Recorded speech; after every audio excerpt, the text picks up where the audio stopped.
Almost 2 months since the October 7 terror attack on Israel, and 6 days into a tenuous ceasefire, the situation in Palestine and in Israel remains fraught. How should we understand the situation? What are the prospects for, say, an extension of the pause in fighting, for the release of all remaining hostages and prisoners, even eventually for a more permanent peace? In Israel, in particular, what is the national mood almost 2 months since the attack? Where does public opinion lie in relation to the war in Gaza? Good evening. I'm John Nery, and you are watching a special edition of In the Public Square.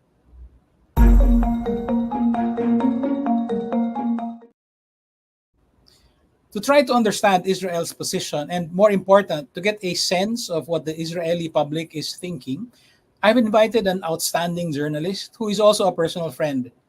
Dina Kraft is the opinion editor of the Haaretz newspaper, English edition. She has reported on the region for over 2 decades, writing for newspapers like the New York Times and wire services like the Associated Press. This year, she added a new distinction.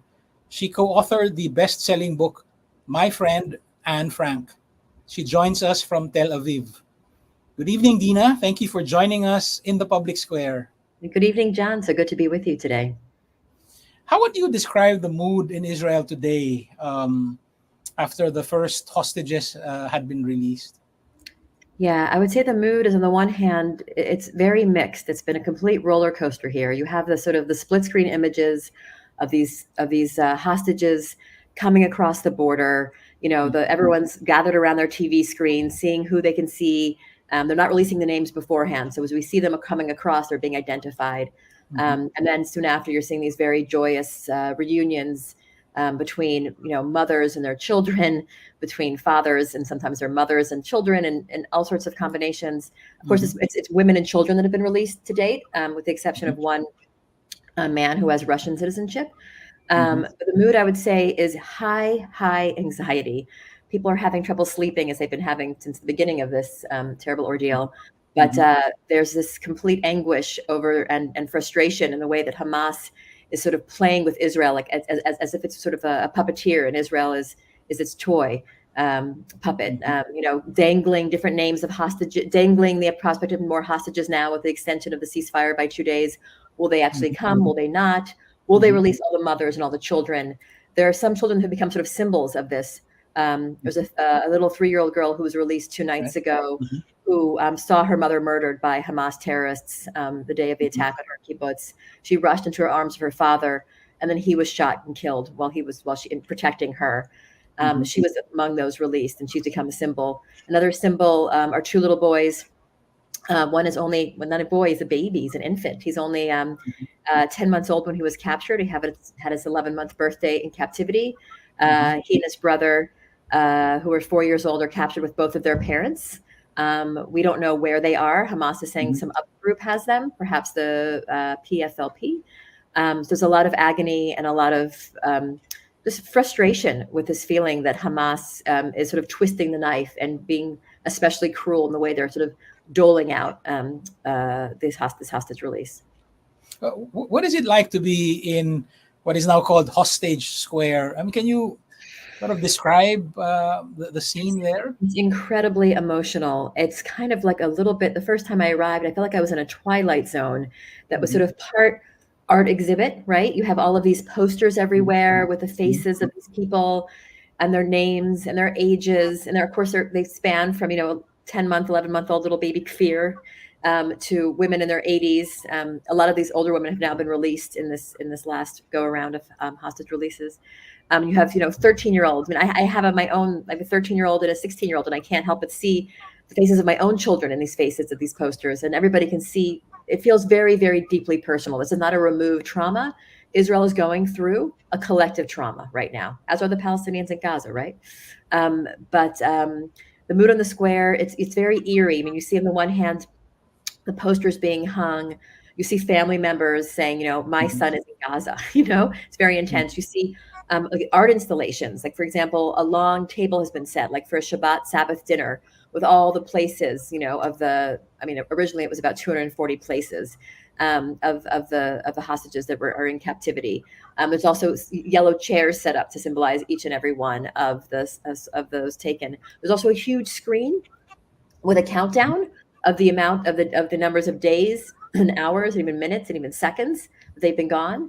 And then people congregate there throughout the day. There are different events, and then especially in the evenings, in recent evenings when they've been having these hostage releases, people gather there. And on the one hand, there's a sense of like jubilation and elation when you see, Mhm. the first releases, and there was even people dancing in the square, I think, the first night. There's also this message that is 100% uniform from anybody who speaks out, that Israel is, thrilled for every hostage, every life that has come back, but they all must come back. Every single person must come back. Among those that came back in the first release was actually a Filipino woman who was a Mhm. caretaker of one of the people in the kibbutz. The kibbutz team have lots of older people in them, and often they have caretakers who come from the Philippines. So the Philippines, as you know, has been directly impacted by this as well. That's right. Why that particular square? Who chose it? Was it like the public just gathered there and started waiting there? Yeah, that's an interesting question. I mean, it's right in front of the Tel Aviv Museum of Art, and it's a place that has been a place of public gathering recently. Mhm. In Tel Aviv, historically, since Yitzhak Rabin, the prime minister, was assassinated many Mhm. years ago, now in 2005. Sorry, in 1995. Sorry. Mhm. There's a square that's been named after him, and that's the main square in Tel Aviv. But there's a light rail project going on, and so that square is no longer possible to be used. So the Mhm. public settings have sort of changed in Tel Aviv. So one of the public gathering spots in the last year has been this square for other Mhm. protests. So I think that's why it was chosen. And it's very central, and people can get to it easily. And people are coming from all over the country. Buses are coming in on Saturday nights to attend these rallies. As you may know, for the last previous 10 months before the war began, Israelis were in the streets every single night. I mean, sorry, not That's right. every single Saturday night in Yeah, very large numbers, sometimes Mhm. 200,000, and sometimes That's right. over that, consistently. Was the longest consistent, peaceful civic protest, I think, in modern history. Mhm. And it was a call for Netanyahu to stop his power grab. So you have that in the kind of, so you have a very well organized grassroots right now Mhm. movement that was behind that, and that some of that same grassroots movements have been mobilized around the hostage families and around mobilization and civic action in general. So the pause in the fighting has been extended by 2 days. Is there strong public support for another extension of the ceasefire, or is there only a limited and narrowing window for the Yeah, exchange of that's a good hostages? question. I haven't seen any numbers yet about statistics. I mean, 'cause it's just been the ceasefire. Just the news just came out yesterday that's going to be extended. There was definitely support, I think, for the first ceasefire.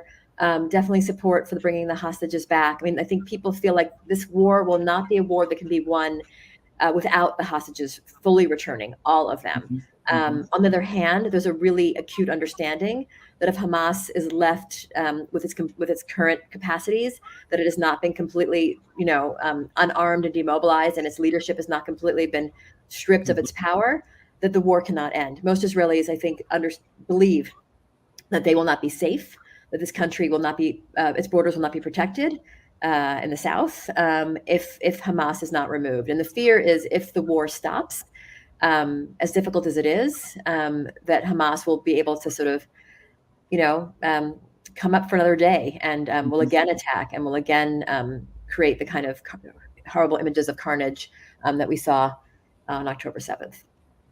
What made the pause in the fighting, the ceasefire, possible on Israel's side? Yeah, Um, I mean, a lot of pressure, a lot of pressure. It's really interesting the role that the Qataris have been playing. mhm. Qatar, of course, is both an ally of the U.S., but Mhm. also has given safe haven to Hamas Mhm. since Hamas was kicked out of Syria. So they played a very important role diplomatically in being a bridge between the players. Of course, there's a lot of pressure from the United States for this pause. There's a lot of pushback, of course, in America and around the world about the terrible, civilian casualties in the Gaza Strip. We're up to, well over 10,000 dead in Gaza. We don't. The numbers come from the Hamas-controlled health ministry, so we can't confirm those numbers precisely. And we also they do not distinguish who among those numbers are actually Hamas fighters as well. But we know that a lot of them, a good portion, are women and children. So there's a lot of public, international pressure to pause, and if not, and more than that, to have a ceasefire. Is there Yeah. Is there internal pressure as well? There is some. There is some. Movement. Is there Right. some? There is some internal pressure, especially, I think from some members of the hostage families and the hostage family community, you could call it. Also from the left wing, especially from the further left wing parts of the country, who say this is immoral. This is slipping into, possible, war crimes and crimes against humanity. Of course, you hear the word genocide being floated around lots and lots, and that, of course, is very much condemned and dismissed by most of the Israeli public and by the Israeli leadership as completely hyperbole, and they point to the fact that they say, if this, genocide according to international law is about intent, and Israel is doing its best to protect civilians. So that is the claim, by encouraging Gazans in the north of Gaza, which is where the majority of the fighting has been, to flee south. But no one can sort of ignore the incredible, horrendous death toll, and also the moral stain it could potentially have on Israel, not just currently, but going forward. So there's a lot of very difficult choices for Israel going forward. None of them are particularly good. Also, you have to remember, we have a very unpopular prime minister right now, right? Most polls that we do know is the majority of Israelis want him out, and not just from the left and not just from the center, from the right. It was a catastrophic failure of intelligence and of political leadership, that this war, that the Hamas was able to breach the fences and able to commit its atrocities. So you have that on the one hand, and you also have an internal debate in Israel whether Bibi, sorry, that's his nickname, Bibi Netanyahu, should step down now during the war, or if he should leave only after the war. There's a growing, I would say, voices for him to leave now, that it's sort of untenable, especially because some are saying, what incentive does he have to end this war? Because he knows at the end of the day, when the war ends, there'll be a very big call for his ouster. So although there's a lot of will to get him out, the question of the timing. And there's also, you asked about the mood in Israel. On the one hand, it's incredibly somber.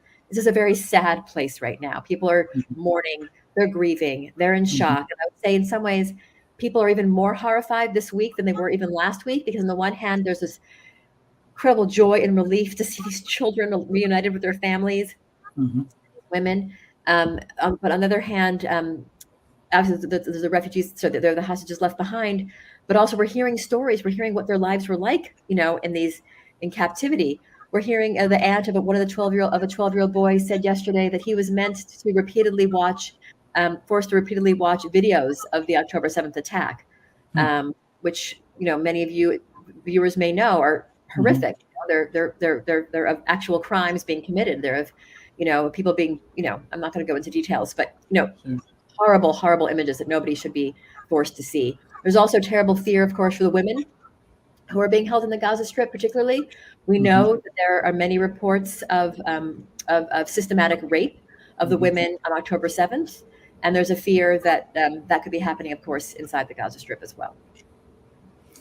If I understand the chronology correctly, it took several months before Golda Meir resigned as prime minister after the 1973 war. It might take several months also for Netanyahu. I don't know about that, but you were talking of many difficult decisions that Israel has to make, and I think one of them has to do with the resumption of the military response. My question is that resumption inevitable? I seem to have heard you say that there is public support for it, resuming even if all the hostages are returned, if there is no degradation in the capacity of Hamas. I mean, I think right now the sense is, there's a great hope that all the hostages will be returned. But there's a sense that as long as the fighting's going on, they will not be. We also have reason to believe they're not going to let the men go anytime soon as well. They're going to be holding on to them. They they're going to ask for very heavy hitting prisoners, in a return. That will be a very painful exchange for Israel to make. We also don't know if these hostages are dead or alive. Remember that Red Cross has not been able. The Hamas has reneged.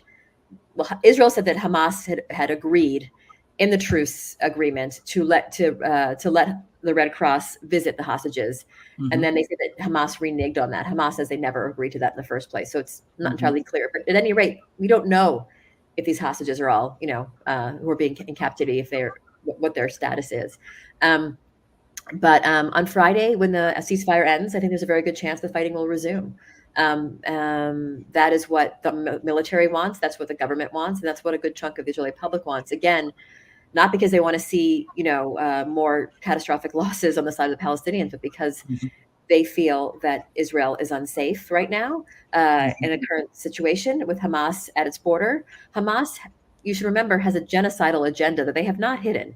They have in their charter that they want to wipe out every Jew between the river and the sea. Okay, this is not a organization that is seeking peace, that is seeking reconciliation. This is not Fatah in the West Bank. This is not the Palestinian Authority in the West Bank. It's an entirely different entity. And they have made it, in recent years, they have sort of been saying one thing with their political leaders and something else with their military leaders. But if you listen to what the military leaders have been saying all along, they've been saying, we will wait till the time is right. We'll make Israel suffer and suffer slowly. And those are the words of Yahya Sinwar, who is the military chief of Hamas, who, by the way, according to the hostages, came out and who speaks fluent Hebrew because he spent over 20 years in Israeli prison. And he was himself a student of Israel and Israeli society, which is why I think he's been able to so effectively, understand what Israel's soft underbelly is, which is the fear of hostage taking, for example, and the vulnerability that Israelis feel. And he's played with that very much in his actions now. But he came to them speaking perfect Hebrew and said, you're going to be released. But there are many more hostages still, of course, we presume, underground in the tunnels that Hamas has made. It's very difficult warfare. The other part of the challenge, we talk about Israel going back in, the most of Hamas leadership is underground, deep underground. I wanted to ask about that. Is there some sort of public consensus on the conditions of military victory? I understand there's something like 40,000 Hamas regulars. Is there like a number that the public sort of has set its heart on, or are you looking at taking out the heads, the leaders of Hamas? How is military success being defined? That's a really good question. I think it has not been defined. I think it's been about these very grand general statements about rooting them out and making sure that they, that Hamas is flattened and that Hamas is, can never ever rear its head again. But what does that mean numbers wise? What does that mean tactically, operationally? That has been left to one's imagination. There haven't, as far as I know, haven't been numbers floated. I know they've been very open about, the amount of Hamas leadership that they've managed to kill, which is not a small number, and it's a growing number of key leadership figures. But an actual sort of number and an actual picture of what victory would look like, I don't know. And you definitely have people saying that even if there is a quote unquote military victory over Hamas, if the hostages don't come back, this will not be a victory. This will not feel like a victory for Israelis. The only way for Israel to sort of go forward and heal as a nation, as a society, is if the hostages are returned or the fate of the hostages is fully known. Not to reduce this to just near numbers, but right now we're looking at around 80 hostages have been released, something like that. So we're looking at maybe around 90 or 100 still in captivity. Yeah, that's the situation now, right? Yeah, I'm not quite sure it's quite 80 yet. I mean, there was 50, I think, to date, and then today there's going to be 20 more. That's the idea, at least. So I don't know if we're quite up to 80 yet. But and there were before that there were 236. So yeah, So it'd be like 236 minus 70. I'm not very Okay. good at math. But yeah, it's a lot of people. I mean, you know, I covered Mhm. when we first met, we had discussed the Gilad Shalit kidnapping. Gilad Shalit was a soldier who was kidnapped into Gaza in 2007, and for whom 1,000 prisoners were released 5 years later, including Sinwar, who now heads the military wing of Hamas. And I remember, like, you know, there was a huge movement in the streets. There was a whole country was galvanized and mobilized around one person who was Mhm. also, you know, one 19-year-old soldier who had been That's right. captive. And Mhm. now we have these are unimaginable numbers, you know, you know, and these are whole families. These are whole like multi-generations of people that have been captured and taken into Gaza. So the whole country sort of feels like it's been taken hostage at the moment. How has the October 7 attack or the war in Gaza reshaped the media landscape in Israel? Sorry, what was how was it received? How it was Reshaped. Uh, has there been a realignment in the media? Uh, are you having problems reporting the war? Uh, yeah. I mean, I think what are your opinion pages like these days? I mean, there's a lot of anger and pushback against the government almost from day one, you know, Mhm. including the pages of Haaretz, my newspaper, you know, calling on Mhm. Netanyahu to, you know, take ownership and step down and all of this. But you have, I mean, in terms of the coverage, I say, you know, what Israelis are seeing on their screens is very different from what Palestinians are seeing on their screens. And this is not Mhm. unique to this war. We've seen this in past wars too, Mhm. where, you know, in Israel, the focus is on the home front, the focus is on the soldiers going in, the focus on the families, Mhm. on the bereaved, on the internal story happening here. I mean, we have also like tens of thousands of displaced people. Israel's never had like internal refugees before. It's Jewish Israelis, right? You've never had Mhm. that before. And so now you have all of the people from the south, you know, from the border areas that have been Mhm. moved into the other parts of the country. You have the whole kibbutzim, you know, where, for example, Kibbutz Be'eri, which was one of the ground zeros of the attack by Hamas, where 10% of the population was murdered and over 20 people were taken hostage. Most of the community now lives in a hotel in the Dead Sea. You have hotels all over the country where people, you know, also from the north, because there's been fears that Hezbollah would enter the game from Lebanon, excuse me, and that the fighting could get bad there. Right now, Hezbollah is kind of tickling along the edges. They haven't. It's not been any kind of full blown attack, Mhm. and the second front has not opened, but it remains very tense there. And there are many Israeli soldiers and reservists posted there. So you have people from the north, people from the south living now inside the country, and that's also a huge upheaval. Um, Mhm. so the media is very much focused on the Israeli story of suffering right now, and the Israeli story of grief and of loss, and trying to get it head wrapped, and also the Israeli story of what's happening with this government. And this government is a very right wing government, and have said things that are very very inflammatory, Mhm. which have made people, you know, bristle around the world. You know, some of their statements, and there's also a sense of fear that some of these very, very far right wing agitators who are in the government, who are actually ministers, are going to Mhm. make things worse. The main program of the national security minister, Tamar Ben-Gvir, who is, an extreme far right figure, Mhm. very polarizing. His answer to this war has been to loosen up the restrictions for Israeli civilians to get guns to protect themselves. And so there's a fear there. There's also, of course, the story of Palestinian citizens in Israel. Sometimes they're called Arab citizens or Arab Israelis, but Mhm. they're Palestinians who stayed in Israel after 48, and they're describing very difficult times themselves. They fear, some of them have lost their jobs, some of them have been kicked out of universities for very anti-war, being very vocal about being against the war and what's happening in Gaza. So there's a lot of different factions, a lot of different things happening inside the country. The media is focused mostly on that. They're also focused, of course, what's happening inside Gaza, but you aren't seeing the personal stories, for example, Mhm. of Palestinian families being wiped out, and Mhm. of funerals of children and of babies. You're not seeing those images and people being rescued from the rubble. You're seeing them briefly, you know, here and there, but not in the way that a Palestinian would watching, for Mhm. example, Al Jazeera or one of the Mhm. local Palestinian stations. So part of the problem always, and sort of the perennial problem here of the victim Olympics, you know, and narrative, is that they're not seeing the same stories. You've covered Israeli-Palestinian conflicts before. You've covered Palestinians, for instance. Are you or other journalists also in touch with Palestinian citizens? I mean, Yeah, human rights organizations and so on. yeah, definitely, What's definitely. happening behind the scenes? I mean, how are you helping each other out? So interestingly, I have a colleague, a former AP colleague, who is a a journalist based in Hmm. Ramallah. Hmm. So, for example, he wrote a piece for me, an opinion piece about what it's like to be in the West Bank right now, what it's Okay. like to be when he feels, as he described it, that the Israeli soldiers have been given, it seems to him, sort of free hand to take revenge on the streets Hmm. there. Very quick to shoot, very quick to where before they may have shot tear gas, rubber bullets, there's now more live bullets being shot. He himself was recording for his media outlet in downtown Ramallah, and there were soldiers nearby.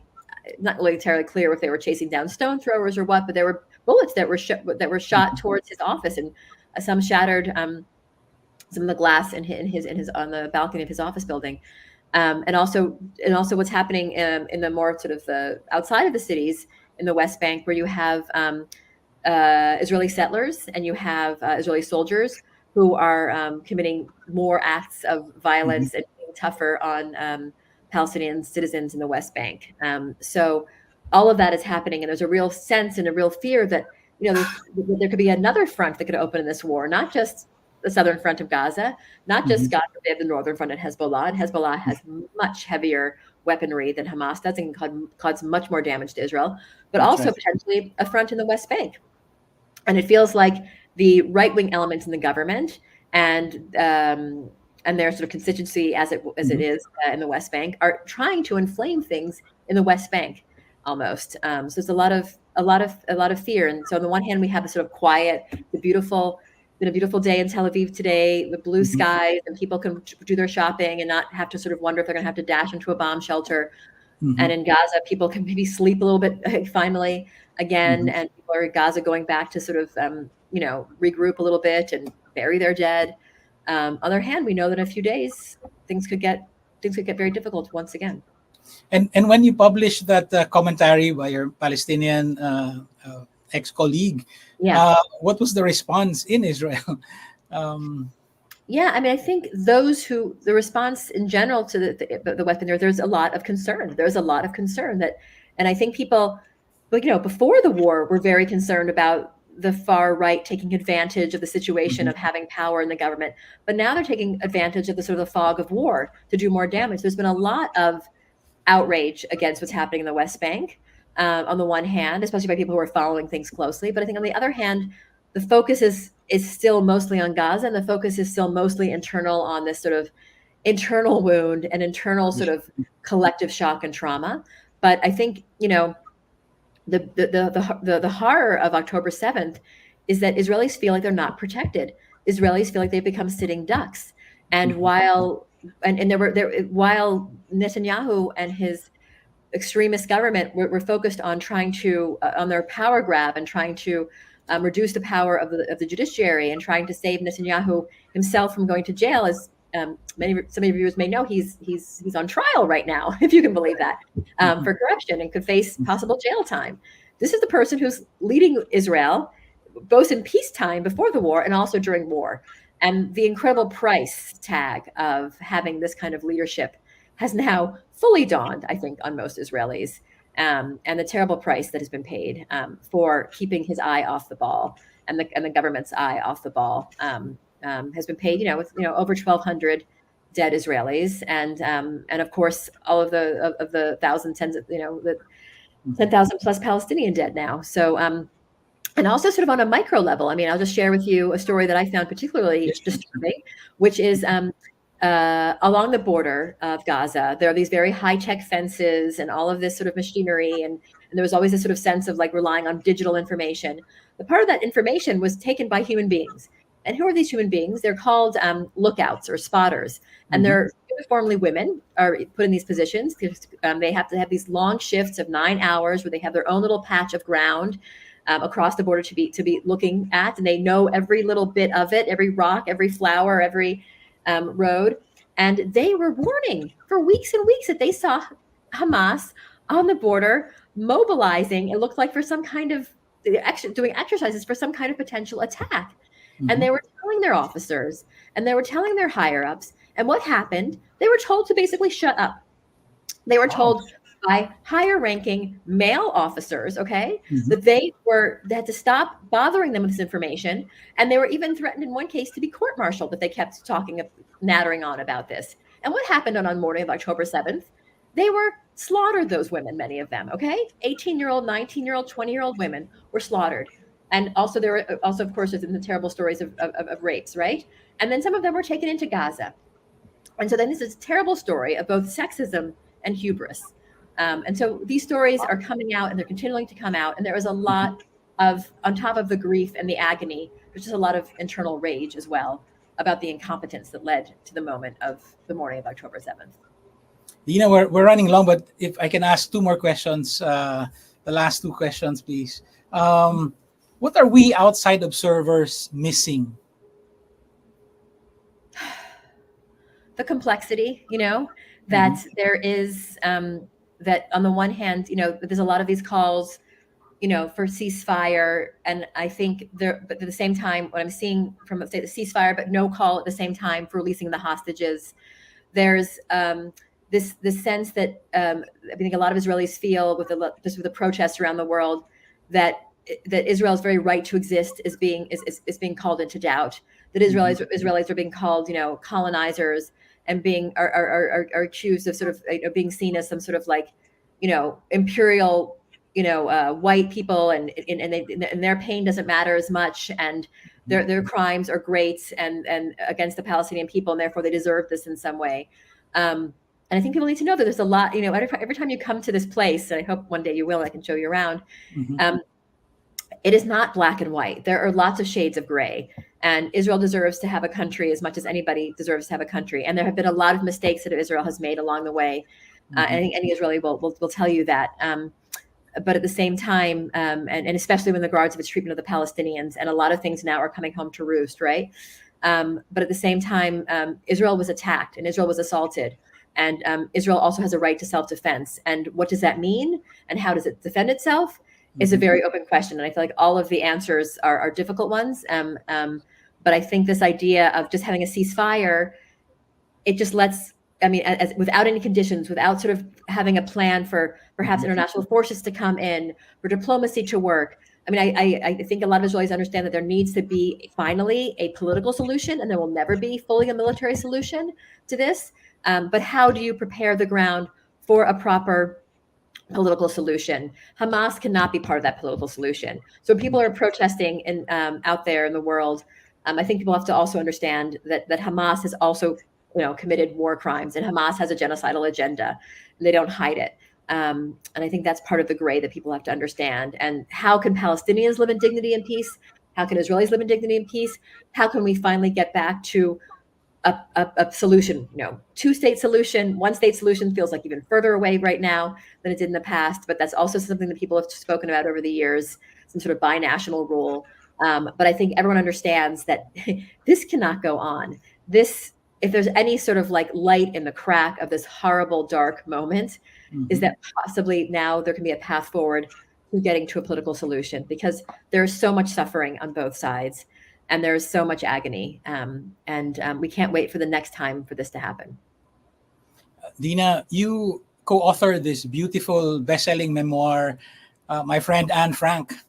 I wonder, what would Anne Frank have thought about what's happening now? Wow, I don't want to speak for Anne Frank, but I can talk about Hannah, her best friend, whose memoir I wrote, and she spoke always about that what is the sort of the lasting story of the Holocaust? It's a cautionary tale that hatred kills and dehumanization kills. And I think there's been a lot of dehumanization, both of Israelis of Palestinians and Palestinians of Israelis.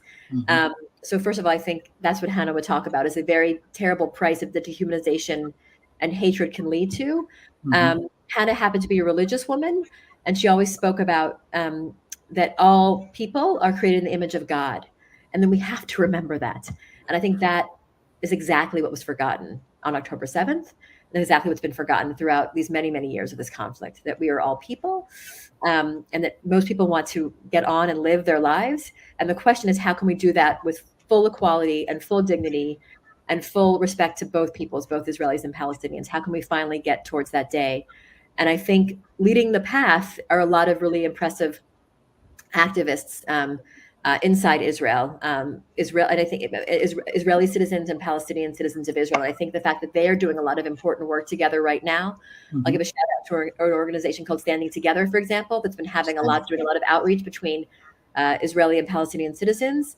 And they've had huge gatherings in these last few weeks of people, and lots of people joining in their efforts. And I think that is a light forward for us, as more people sort of seeing each other as real full people. And I think hopefully can be a bridge towards something different. Dina Kraft, opinion editor of Haaretz English, thank you very much. This has been an enlightening, even stirring conversation. Thank you again. Thank you so much for having me.